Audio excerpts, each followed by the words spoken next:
신앙 상담을 하거나 이제 성경 공부를 하다 보면 특징적인 어떤 한 부류의 사람을 보게 되는데요. 예를 들어서 이제 우리가 신앙생활을 잘하려고 그러면 순종을 잘해야 된다든지 헌신을 해야 된다든지 어떤 희생을 해야 된다든지 이런 거를 이제 얘기를 하고 요구를 하게 되면 그런 얘기가 굉장히 힘든 사람이 있어요. 못 받아들이는 거죠.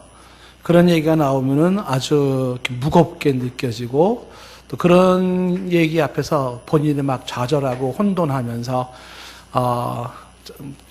그렇게 해야 되는데 나는 그러지 못한다 뭐 이래가면서 이제 굉장히 어려워하는 사람들이 있습니다. 어차피 이제 성숙한 신자가 되려면 그 다음에 이제 주님의 진정한 제자가 되려 그러면 반드시 요구되어지는 것들이잖아요. 헌신해야 되고 희생해야 되고 순종해야 되고 섬겨야 되고 삶이 또 바르게 살아야 되고 착하게 살아야 되고 또 뭐 여기에다가 주일 성수주일 해야 되고 또 헌금까지 얘기가 나오고 11조 얘기 나오고 그러면은 이제 그게 필요한데 그런 얘기 나오면 그게 굉장히 버겁게 느껴지는 사람들이 있어요. 굉장히 힘들어합니다. 그리고 그 요청 앞에서 많이 좌절하고 흔들리는 사람들을 봅니다. 이런 사람들은 기독교적인 어떤 요청 사항이 있을 때 이렇게 살아야 합니다. 저렇게 살아야 됩니다라는 그런 요구가 이런 사람들은 그게 굉장히 부담이 되고 또 그런 게 굉장히 억지스럽게 느껴져요. 이런 사람들은 예수 믿는 게 별로 재미없어요. 교회 다니는 것도 재미없고 굳이 신앙의 깊은 세계 가고 싶지도 않고 또 그렇게 신앙의 성숙 세계도 가고 싶지가 않습니다. 왜냐하면 그건 하나의 부담감에 불과한 거니까. 그래서 어떻게 하든지 좀 그런 생활에서 좀 벗어나서 그런 부담감이 없이 편하게 신앙생활을 좀 했으면 하는 생각을 갖습니다.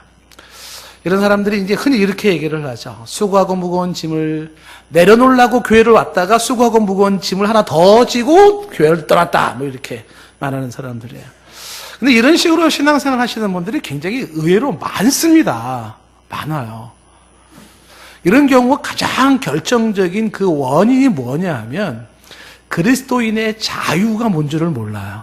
그리스도인의 자유가 뭔지 모르고 단지 신앙생활을 율법적으로 하는 겁니다.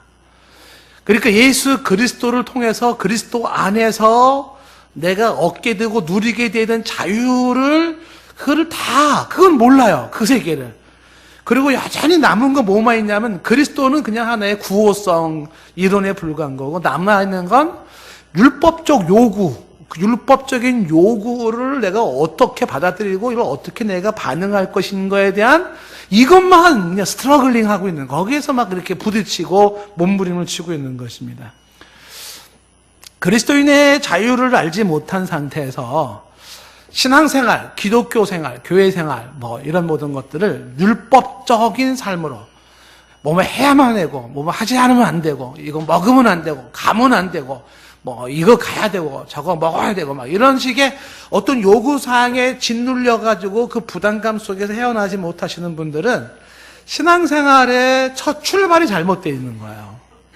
아직 예수님이 누군지 모르는 사람이고 예수님을 통해서 얻어지는 내 삶의 자유가 뭔지를 모르는 사람이에요. 아주 이 기본이 안 돼 있는 안타까운 현실인데 이런 사람들이 의외로 교회 내에 많습니다. 어차피 이 벽을 뛰어넘어야 되거든요. 이 율법적 삶, 율법적인 요구사항을 뛰어넘어 그리스도 안의 자유 속에서 우리의 성숙과 우리의 섬김과 헌신과 희생과 경건과 거룩과 이런 삶들이 이루어져요. 자유 안에서 이루어져야 되는데 이렇게 되기까지 뭔가 투명막이 쫙 덮여 있어요. 투명막이. 특히 이제 신앙 연륜이 오래되신 분들 있죠. 그리고 교회에서 중직 맡으신 분들이 이 투명막에 딱 가려 있습니다. 가려 있어요. 그래서 뭔가 신앙적 도전이 주어지잖아요. 그러면 10중 8구 그 도전 앞에서 힘들어요. 이 얘기부터 나오는 거예요. 이런 거 요구 안 하면 안 돼요. 우리가 성경을 읽고 큐티를 해야 되고 우리가 삶에서 내려놓아야 되고 헌신하고 다 포기하고 이런 그거 어떻게 그게 가능해? 안 그러면 안 돼요? 이래. 왜 이런 한숨 소리가 나오고 이 투명막을 못 뛰어넘는가? 그게 그런 모든 요구사항이 율법적 요구로 와닿기 때문에 그래. 율법적인 요구사항으로. 그 벽을 뛰어넘어야지만이 진정한 아주 그 기쁨과 자유 속에 성숙과 헌신된 제자의 세계로 들어갈 수가 있는 건데, 이 기본적인 그리스도 안에서의 자유라고 하는 이 부분이 정립이 안 된 상태에서 신앙생활은 정말 쥐어짜는 신앙생활이 되는, 쥐어짜요. 아주 버겁고 힘든 거죠. 그러니까 교회에서 말씀에서 요구되는 사항을 안 지키자니 찝찝하고 지키자니 그러고 싶지도 않고, 그러니까 예수님은 내 삶을 다 재미로 빼앗아가는 분 같고, 내가 가질 수 있는 특권 다 빼앗아가는 것 같고, 왠지 나를 아주 그냥 답답하게 만들고, 나를 옥조이고, 나를 곤란하게 만들고, 인생을 참 재미없게 만드는 분이 예수님이고, 막 이런 생각만 드는 거죠. 이거를 이제 그리스도 안에 자유를 누리지 못하는 사람들이 갖는 율법적 신앙생활의 한계가 이렇게 나타나는 것입니다. 오늘 여러분들 말씀을 통해서 그리스도인의 자유라고 하는 부분을 다시 한번 집중해 보시면서 대체 그리스도인의 자유가 뭐냐, 그것을 우리가 어떻게, 왜, 얼만큼 우리가 누리며 살아야 될 것인지를 우리가 이 시간에 한번 좀 분명히 짚었으면 좋겠습니다. 그리스도인의 자유에 대한 거 집중했으면 좋겠습니다. 너무 중요한 얘기인데 이런 얘기를 하려고 그러면 또 벌써 사탄이 뭐라 그럴까요?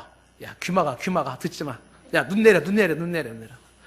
그리고 그리스도 안의 자유를 누리지 못하게 만들고, 또 오늘도 교회 문 나설 때 힘들어 이러고 나간다고. 이 사탄과의 보이지 않는 이 싸움이 이게 계속 이루어지고 있어요. 자, 덥지 않죠? 정신 차릴 수 있죠? 네, 집중하셔서 자, 어떤 내용이 있는지 그리스도인의 자유에 대한 얘기를 한번 좀 같이 생각을 해볼 겁니다. 자, 오늘 7장 1절 말씀을 보시겠어요. 7장 1절 말씀에 자, 다 같이 시작. 형제들아, 내가 법하는 자들에게 말하노니 너희는 그 법이 사람이 살 동안만 그를 주관하는 줄 알지 못하느냐.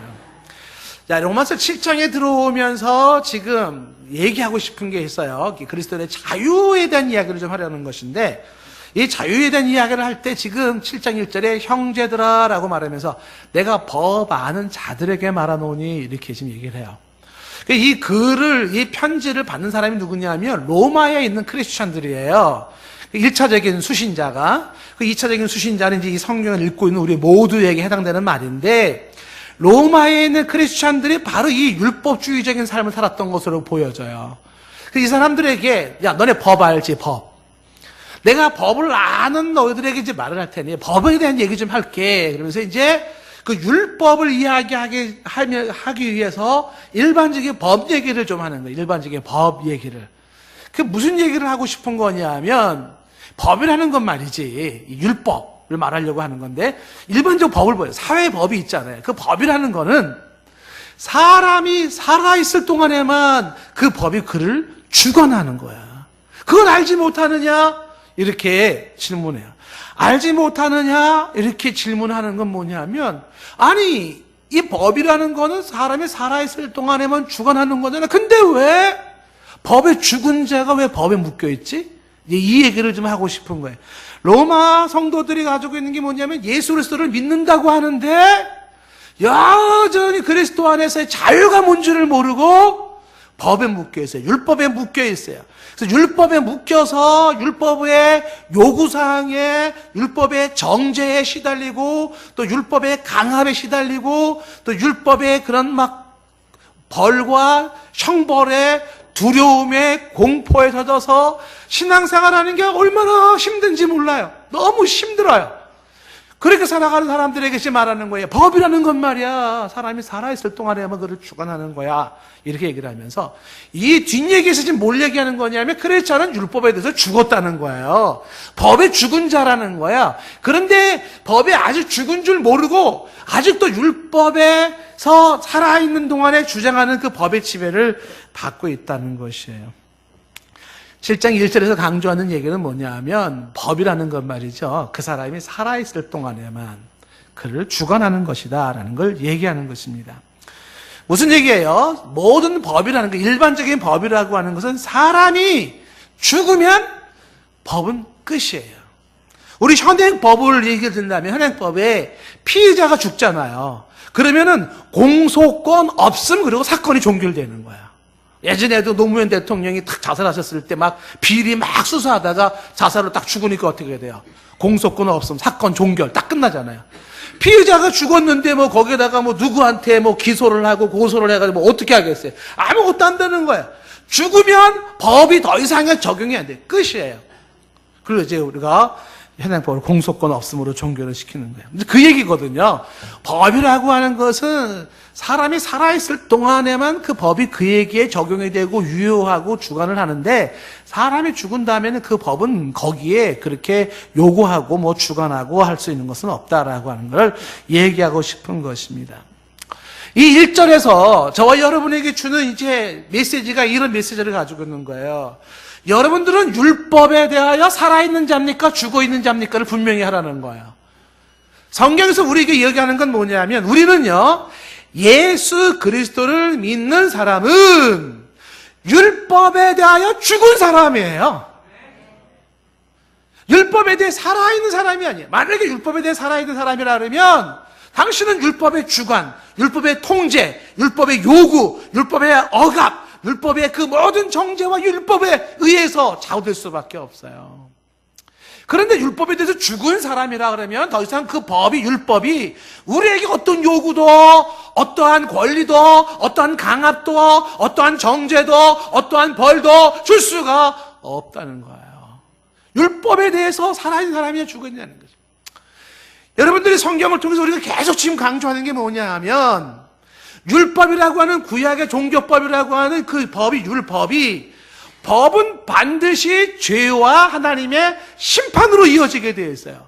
율법은 죄와 하나님의 심판으로 이어지게 되어 있는 게 율법이에요.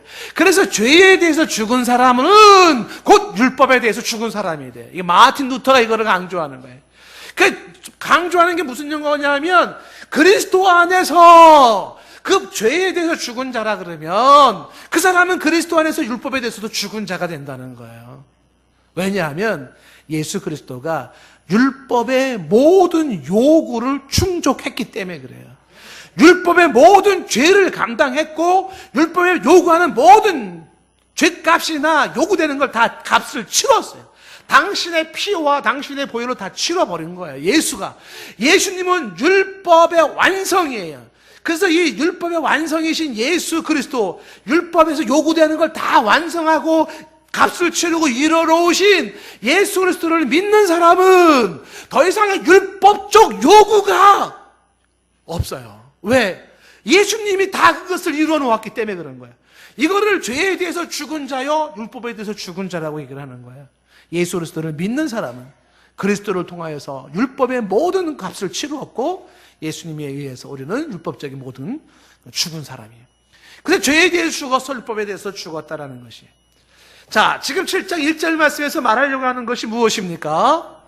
당신은 법에 대해서 살아있는 사람입니까? 법에 대해서 죽어있는 사람입니까? 이 얘기에서 법은 살아있을 동안에 주관해요. 이걸 일반적인 법으로, 우리 사회법으로 얘기한다 그러면 사회법에 의해서 우리는 살아있기 때문에 사회법의 대상자가 돼요. 우리가 뭔가 잘못된 법에 의해서 잡아갈 거예요. 그런데 율법이라고 하는 그 법, 하나님 앞에서 율법을 생각할 때에 우리가 율법에 대해서 죽은 자라면 더 이상 율법이 우리에게 요구할 것이 없다는 거예요. 그래서 성도는 하나님의 율법, 그 율법에 대해 죽은 자인가 살아있는 자인가, 여기부터 분명히 해야 돼요. 내가 그리스도 안에서 나는 율법에 죽었어 라고 말할 수 없다면 여전히 율법적 요구와 율법적인 틀에 묶여 살 수밖에 없어요. 그런데 나는 율법에 대해서 죽었어, 그리스도 예수와 함께 나는 율법에 대한 걸 다 죽어버렸어, 율법과 나는 이제 상관이 없는 자가 되어졌어, 이런 식으로 이야기한다 그러면 율법적인 어떤 요구가 우리를 스트레스를 주거나 힘들게 할 수가 없어요. 율법적인 처벌이, 율법적인 어떤 형벌이 더 이상 우리를 또 공포 속으로 몰고 갈 수도 없어요. 자, 율법에 대해서 살아있는 사람인가 죽어 있는 사람인가를 생각하면서 성도는 율법에 대해서 죽은 사람이라는 것을 먼저 짚고 넘어가야 된다는 겁니다. 자, 이거를 더 설명하기 위해서, 좀 더 부언 설명하기 위해서 예를 든 게 뭐냐면 결혼을 예를 들었어요. 결혼 생활을. 자, 2절을 한번 보시겠어요. 2절에 보시면 결혼 관계로 설명을 하는데 남편이 있는 여인이 이렇게 설명이잖아요. 남편이 있는 여인이 다른 말로 말하면 결혼한 여인이 이렇게 설명할 수가 있는데 결혼한 여인, NIV 영어 성경에는 결혼한 여인이라고 되어 있어요. 근데 여기다가 남편이 있는 여인이라고 굳이 번역한 이유는 왜 그러냐면 고대 혼인법은 남자 중심이에요. 그래서 결혼한다라고 하는 것은 여자가 남자에게 종속되는 걸 의미해요. 그래서 남편에 의하여 좌우되는 게 아내인 여자예요. 여인은 스스로 남편에게 이혼도 청구할 수 없어요. 남편이 그러는데 남편이 이혼 청구서 싹 주면 그냥 이혼이 돼버리는 거예요.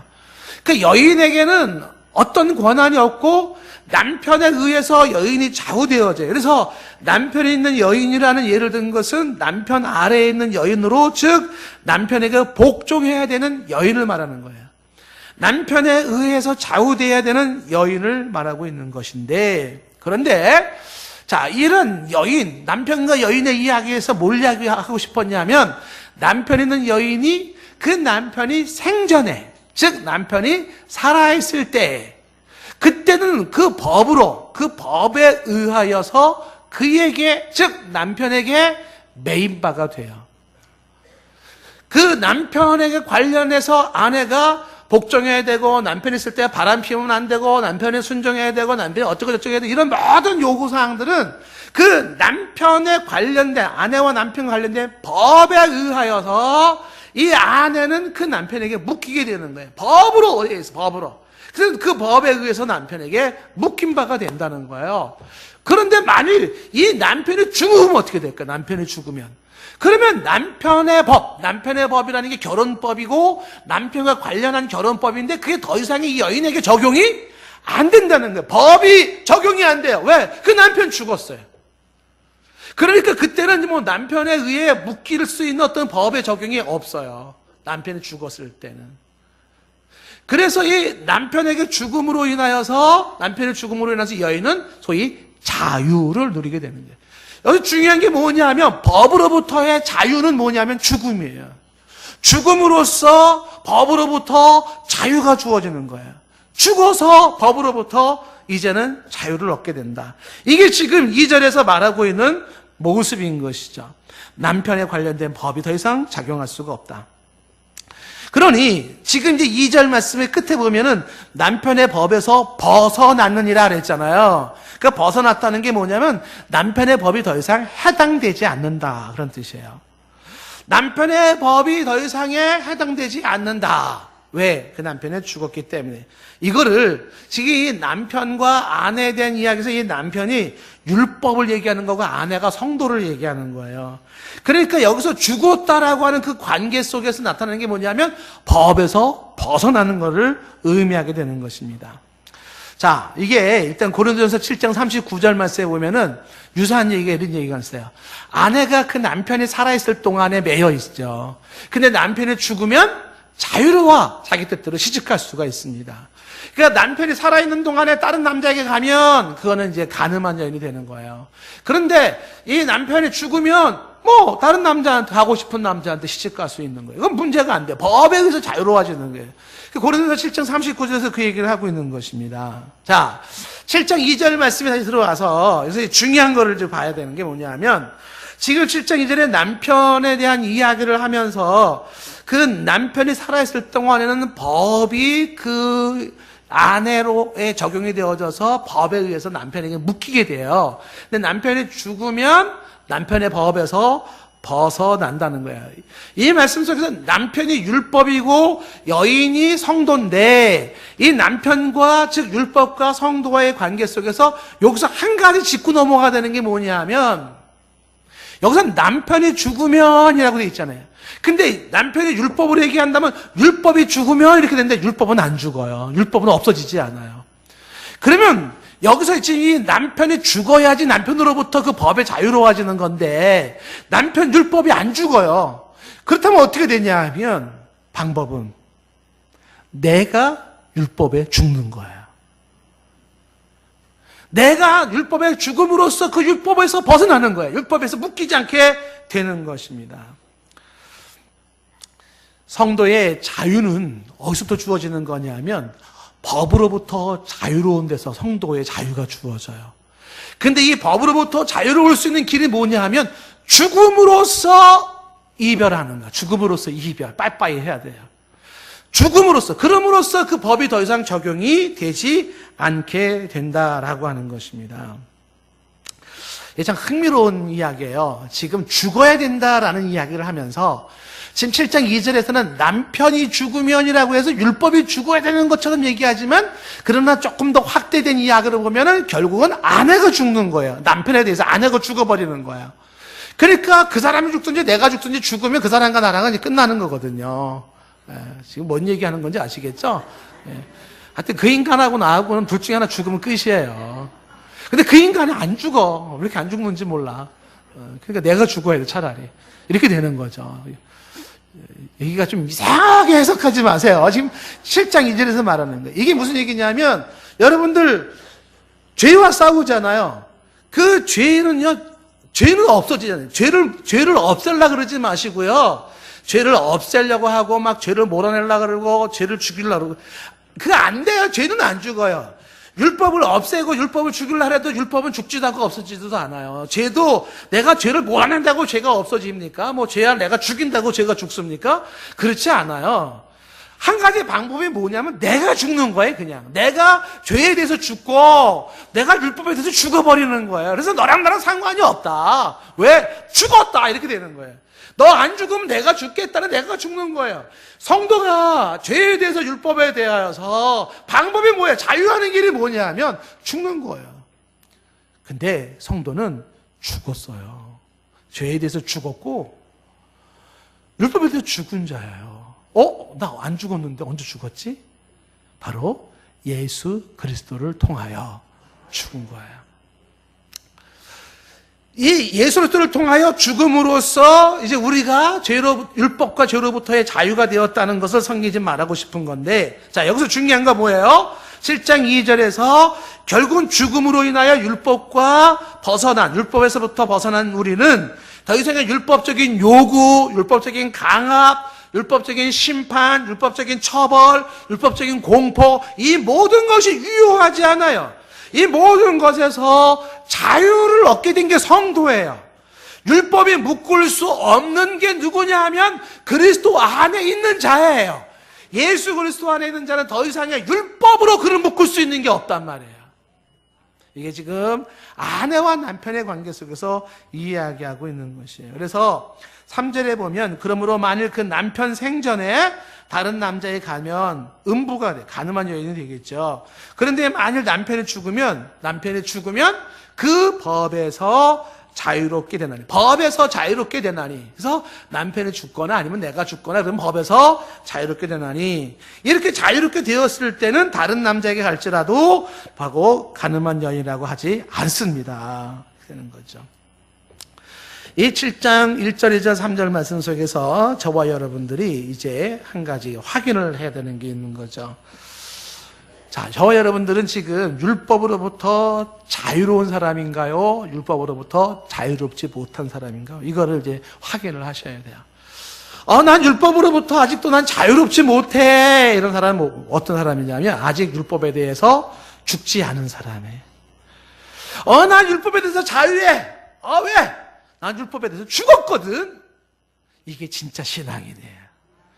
율법에 대해서 언제 죽었어요? 예수 그리스도가 바로 그의 죽음이 율법에 대한 죽음이에요. 그를 믿음으로 말미암아 내가 그리스도 안에 들어감으로 말미암아 더 이상의 율법은 나에 대해서 어떤 요구도 할 게 없어요. 이게 예수 믿는 의미, 예수 믿는 의예요. 예수를 믿는다는 게 뭐냐? 바로 이놈의 율법이 나를 그렇게 막 쥐어짜가지고 나를 좌우 흔들고 막 이래라 저래라 막 하고 있는 이 모든 폭력과 이 모든 율법의 폭행 속에서 나를 해방시킨 역할이 예수님이에요. 그래서 예수 안에 거함으로 예수의 십자가의 보혈의 죽음은 그 죄에 대한 율법의 요구에 대한 죽음이에요. 그거 다 충족시키신 거예요. 예수님을 충족시켰고 예수님을 죽으셔서 예수님이 완성하셔서 더 이상 율법적인 어떤 것들이 건들 수가 없어요. 예수 안에 있는 자에게는. 예수를 믿으면서도 아직도 율법으로부터 자유하지 못하다면 그건 아직 예수를 믿는다는 게 뭔지를 모르는 거예요. 아직 예수 안에 자유를 누리지 못하는 것이 되는 거예요. 율법으로부터 죽을 때 거기서 자유가 이루어지는데 성도는 율법에 대해서 죽은 자라는 거예요. 그 내용이 바로 이어지는 4절 말씀에 강조하는 거예요. 4절 말씀에 그러므로 내 형제들아 너희도 그리스도의 몸으로 말미암아 율법에 대하여 죽임을 당하였으니 우리가 율법에 대해서 죽임을 당했어요. 여러분 예수 믿는 형제 여러분들 율법에 대해서 이미 죽은 자예요. 어떻게 죽었다고요? 그리스도의 몸으로 말미암아 그리스도의 몸으로 말미암아 그리스도가 십자가에 피 흘려 죽음으로 말미암아 그를 믿음으로 그와 하나가 되어져서 예수님이 율법의 요구를 다 충족시켰어요. 율법의 모든 걸 완성시키셨어요. 그래서 그 예수를 믿는 자는 이제 율법의 모든 요구를 충족했고 죽은 자이기 때문에 더 이상 율법적 요구는 없어요. 그리스도의 몸으로 말미암아 율법에 대하여 죽임을 당한 자라고 말씀하고 있는 것입니다. 여기서 끝이 아니죠. 율법에 대해서 죽은 성도는 그 다음에 뭐라고 되어 있냐면 이는 여기 이는 그래서 이제 성도는 율법이라고 하는 전 남편과 죽음으로 헤어졌어요. 이제 율법과 나는 더 이상 상관이 없어요. 예, 율법과 죽음으로 헤어졌어요. 그렇게 해서 이제 나는 다른이가 누구겠어요? 곧 죽은 자 가운데서 살아나신 이 누구예요? 예수 그리스도. 그분에게로 가서 다시 시집을 간 거예요. 재혼을 한 거예요. 누구한테 시집을 갔냐면 예수 그리스도에게로 가서 시집 가서라는 게 예수 그리스도에 속하여 그런 뜻이에요. 그래서 이제는 나는 율법에 속한 자가 아니에요. 율법과 함께 사는 사람이 아니에요. 그리스도에게 시집을 가서 그리스도와 함께 그와 함께 살아가는 그에 속한 자가 되어져요. 그래서 그에게 속하여서 이제 우리가 하나님을 위하여 여기서 하나님에 대하여 이렇게 해석해도 괜찮아요. 하나님에 대하여 이제는 그리스도의 열매를 맺는 자, 그리스도의 열매. 이제는 우리는 율법과 헤어져서 누구랑 살아요? 그리스도와 살아서 그리스도의 열매를 맺는 자예요.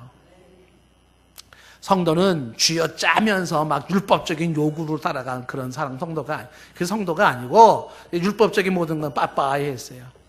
그리스도에게 다시 시집을 가서 그리스도와 함께 이제 그리스도의 그런 열매를 맺어요. 이 7장 4절 말씀에 열매를 맺게 하려 함이라 그랬잖아요. 하나님을 위하여 열매를 맺게 하려 합니다. 그 열매를 맺는다는 게 이제 결혼을 비유한다면 자녀를 낳는다 그런 뜻이거든요. 자녀를 낳는다. 이제 내가 예수 믿는 사람으로서 자녀를 낳아줘야 되는 누구 자녀를 낳냐면 율법과 죄의 자녀를 낳는 게 아니에요. 그리스도와 함께 그리스도를 신랑으로 내가 성도의 신부로 내가 이런 관계 속에서 그리스도와 함께 그리스도의 자녀를 낳는 거죠. 그리스도의 자녀. 그리스도의 자녀가 그게 바로 성도의 의로운 삶, 성결한 삶, 거룩한 삶, 하나님께 영광을 돌리는 삶인 거죠. 이것이 우리가 맺는 삶의 모습이에요. 율법적인 어떤 요청 앞에서 쥐어짜가면서 그 요청에 순응하고 따라야 되는, 마지못해 행해야 되는 그런 게 아니에요. 그런 게 아니고 나는 그리스도와 함께 새롭게 만난 새 신랑 그리스도와 함께 그리스도의 자녀인 그리스도의 아름다운 열매를 나는 추구하면서 낳으면서 살아갈 자다라고 하는 것이에요. 율법적으로 살아가는 사람하고 그다음에 그리스도 안에서 자유를 누리며 살아가는 삶이 어떻게 보면 겉으로는 비슷하게 보일 수도 있어요. 뭔가 막 법을 지키려고 그러고 막 성결하게 살려고 그러고 제대로 살려고 하는 게 이렇게 좀 비슷해 보여요. 그런데 동기나 방법이나 그 깊이나 목적은 다 달라요. 율법적 요구에 의해서 막 억지로 안 하면 혼나니까 벌 받으니까 두려워서 막 이렇게 하는 거랑, 그 다음에 여기서 그리스도와 함께 이제 결혼한 상태에서 그리스도의 그 은혜 안에서 감사와 은혜로 그렇게 또 거룩하게 살아가는 삶 차원이 다른 거예요. 이해를 돕기 위해서 예를 한번 든다 그러면, 예나 지금은 동서고금을 막론하고 계모는 항상 좀 좋게 표현이 안 되잖아요. 계모. 콩쥐 팥째 나온 계모도 이렇게 별로 안 좋고 신데렐라에 나온 계모도 뭐 모든 계모가 그렇게 다 나쁘지는 않아요. 근데 워낙 어릴 때부터 계모는 막 무섭고 싸납고 막 그래가지고 누가 계모 밑에 자랐다 그러면 그냥 불쌍하게 느껴져. 또 어떻게 뭐 빨리 와, 설거지. 얼마나 힘들까. 자, 이 한번 예를 들어보세요. 이 계모, 아주 무서운 계모 밑에 자라나는 아이가 있어요. 근데 이 아이는 밖에 나가면 옷이 더럽혀질까봐 참 조심을 해요. 왜냐하면 옷이 조금 구겨지고 더럽혀지면 집에 들어가면 계모한테 혼납니다. 머리 쥐 띠끼고요. 막 엉덩이 막 발로 차고 말이지.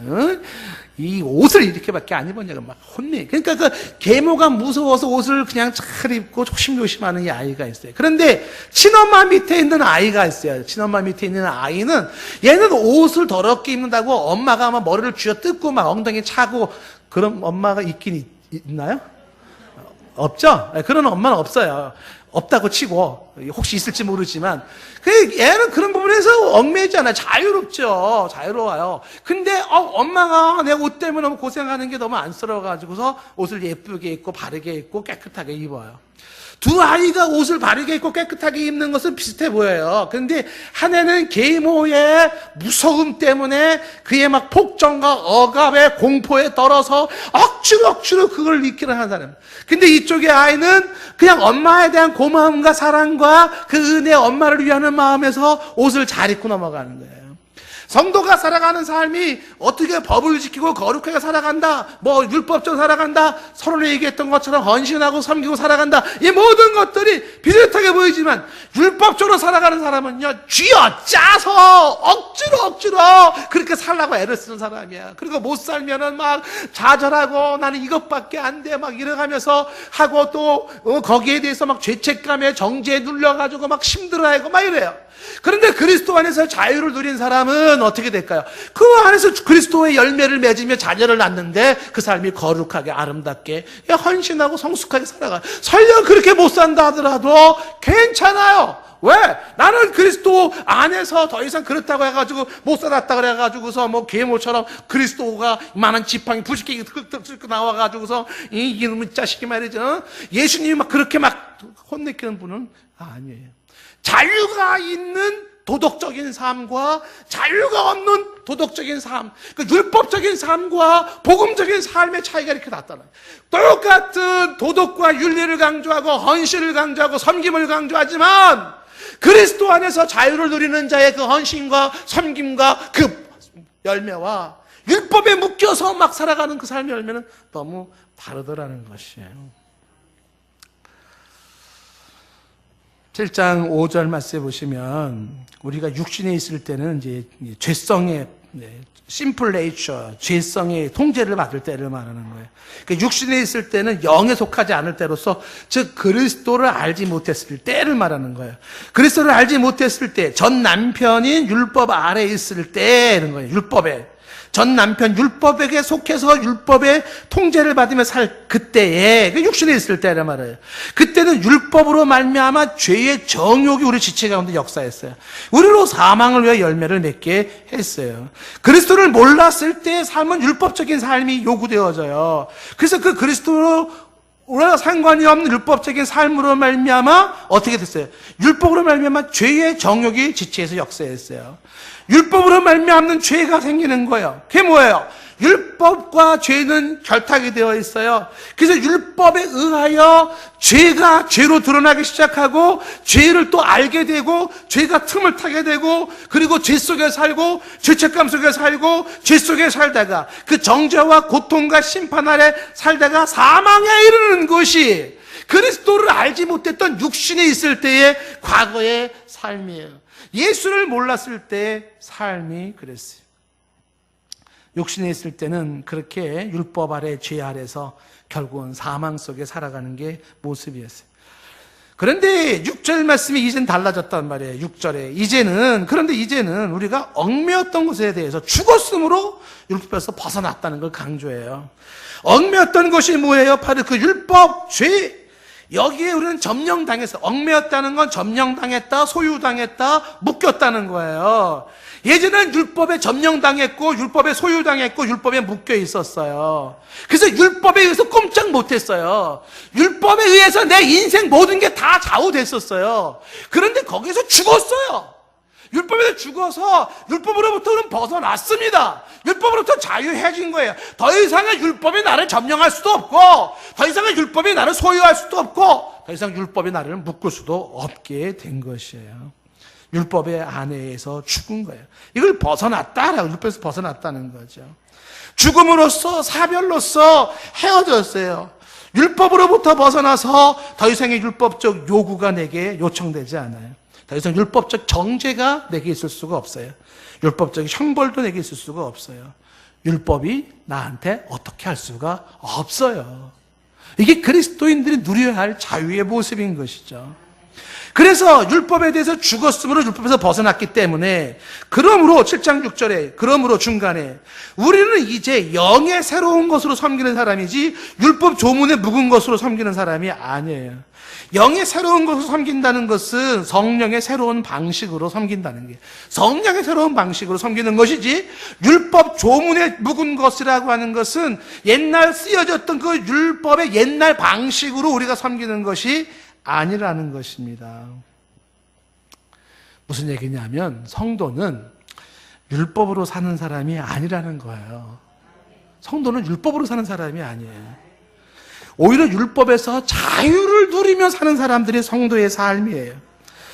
성도는 율법 때문에 사는 것도 아니고, 성도는 율법에 의해서 사는 것도 아니고, 성도는 율법이 두려워서 쩔쩔매는 것도 아니고, 성도는 율법이 부담감에 사는 것도 아니고, 성도는 율법에 묶여 사는 것도 아니에요. 이렇게 율법에 연연하고 묶여 살고 있다면 이 사람은 율법에서 아직 안 죽은 사람이고, 그 율법에 의하여 죄 속에 살다가 율법에 의하여 죄로 말미암아 사망에 이를 사람이에요.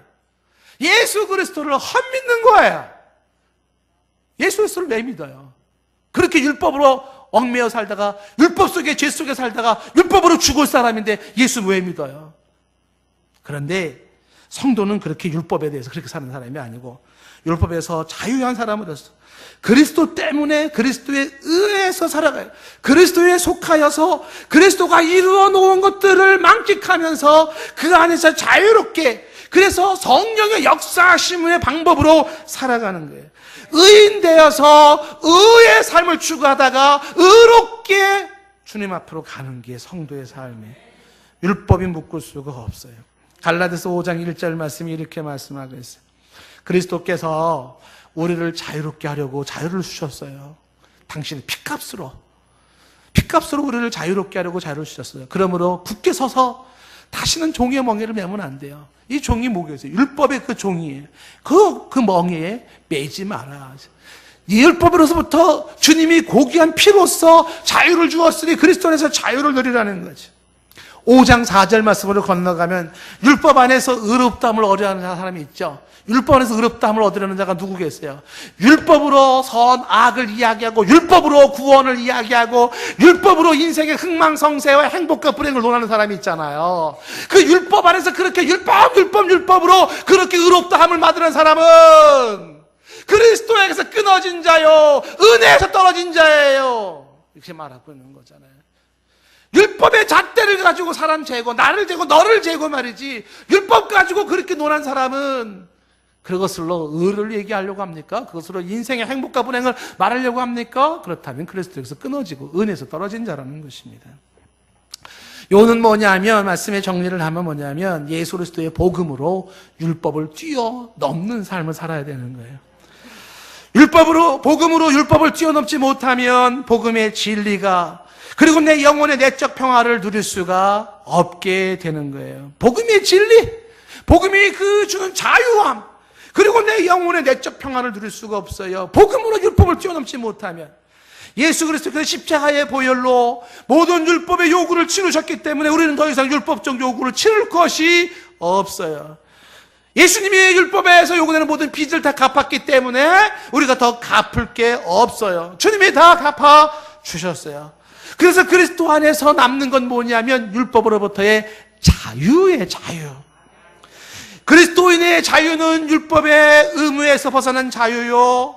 그리스도인의 자유는 율법의 강제성에서 벗어난 자유요. 그리스도인의 자유는 율법의 정죄에서 벗어난 자유요. 그리스도의 자유는 율법의 심판에서 벗어난 자유요. 그리스도의 자유는 율법의 저주에서 벗어난 자유예요. 그리스도의 자유는 율법의 두려움과 율법의 공포와 율법의 염려와 이 율법의 모든 것에서 벗어난 자유예요. 율법에 걸려서 실족하지 않아요. 율법의 잣대로 정죄하지 않아요. 그리스도 안에 자유를 누리는 사람은 참 자유가 그리스도 안에서 발견되어지는 그 자유인 것이죠. 만약에 율법에서 벗어난 그리스도의 자유를 누리는 사람이 하나님의 뜻을 따르기를 원해서 율법적인 참고를 얻기를 원할 때, 율법에서 나는 하나님의 뜻을 알고 싶다, 하나님의 뜻을 찾고 싶다, 만약에 이렇게 한다 할지라도 이런 사람은 율법주의자들이 율법을 추구하는 것과랑 차원이 다른 거죠. 율법을, 삶을 내가 알기를 원하고 그것을 통하여 하나님의 뜻을 알기를 원하고 하나님의 열매를 맺기를 원할 때에는 그 율법이 무서워서가 아니에요. 율법이 두려워서도 아니고 율법 때문에 어쩔 수 없어서 그렇게 되는 것이 아니에요. 하나님 앞에 구원받은 것이 감사해서, 내가 자유를 얻은 게 너무 좋아서, 그리스도 안에서의 그 자유가 너무 자랑스러워서 즐거움으로 자원함으로 나는 하나님의 뜻을 따르기 위하여 율법을 참고하고 싶을 뿐인 것이죠. 그리스도인의 자유라는 소논문을 쓴 사람이 마틴 루터예요. 루터가 소논문을 썼어요. 그리스도인의 자유. 오늘 설교 제목이에요. 이 마틴 루터는 이 소논문에서 강조하는 것을 이렇게 강조하는 거죠. 그리스도인의 자유는 영혼의 자유이다. 내 영혼의 자유예요. 그리스도인의 자유는 믿음으로 누리는 자유이다. 루터가 강조해요. 그리스도인의 자유는 행위와 공로로서 얻어내는 자유가 아니라 그리스도를 믿음으로 누리는 자유라고 강조해요. 그리스도인의 자유는 하나님 앞에서 누리는 자유예요. 그리스도인의 자유는 내 영혼에, 내 내면에 울려 퍼지는 자유예요. 사회적인, 정치적인 그런 어떠한 법과 규칙보다 보다 본질적이고 보다 영원한 하나님 앞에서 내 영혼이 누리는 자유가 그리스도인의 자유인 것이죠. 그리스도인은 모든 것이 가해요. 그렇지 모든 게 유익하지 않기 때문에 조심하죠. 그리스도는 모든 것이 가하지만 모든 것이 덕을 세우는 것이 아니기 때문에 조심을 하는 것이죠. 무엇을 먹을 수 있고 무엇을 입을 수 있고 무엇을 할 수가 있어요. 그리스도 안에서의 자유가 있기 때문에 그래요. 하지만 그 자유를 나의 욕심으로 혹은 다른 사람에게 피해로 혹은 누군가에게 고통으로 그 자유를 쓰려고 하잖아요. 자유를 범죄 수단으로 쓰려고 하지 않아요. 그리스도의 자유는 책임감에 따라오는 자유로서 사람을 이롭게 하고 사람을 세워나가며 하나님께 영광을 돌리는 모습으로 그 자유가 사용되어지죠. 억지로 아니에요. 내가 원해서. 요거는 오늘 설교는 하나입니다. 그리스도인의 자유, 모든 율법의 요구로부터 자유를 누리시고 그 자유로운 삶을 주님 안에서 만끽하실 수 있는 이 믿음이 정립이 되기를 원합니다.